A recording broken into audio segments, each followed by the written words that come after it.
Closer look at changes to COVID vaccine policy. They were ordered by the head of the U.S. Department of Health and Human Services, with support implementing them from other top medical officials. Our Christine Frizzell sat down with one of those top officials, the new head of the Food and Drug Administration, Dr. Marty Makary, to talk about what's behind some of those changes.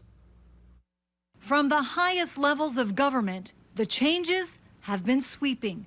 FDA Commissioner Dr. Marty Makary says the days of a one-size-fits-all regulatory approach are over. The most dangerous thing you can do in public health is to put a recommendation out with such absolutism when the data really doesn't support it. His agency, the Food and Drug Administration, recently joined the director of the National Institutes of Health and the new Secretary of Health and Human Services to advocate for big changes to COVID vaccine policy. The FDA wants to see more rigorous trials and evidence before future vaccines are approved, raising concerns about side effects like myocarditis that followed early COVID vaccine use in some, and complaints from some who believed getting the shot would protect them from getting the virus at all.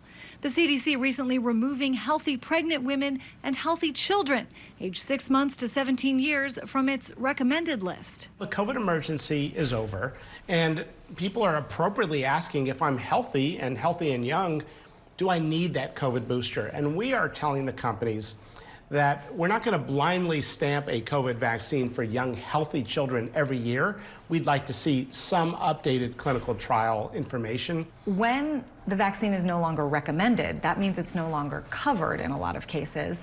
What do you say to those people who say, like, you know, I want to get this, I feel like it's helping me? Well, the coverage decisions are up to each individual insurance carrier. Those insurance carriers, though, no longer required to cover the shot for those groups. The American Academy of Pediatrics joined several other organizations now suing over the changes. The chief concern for the professional medical associations is that pregnant women and children won't have access to this safe and effective tool for preventing serious effects of COVID. KFF's Josh Michaud says that could mean more illness and possibly more death, just as epidemiologists report a summer surge in COVID cases in several states.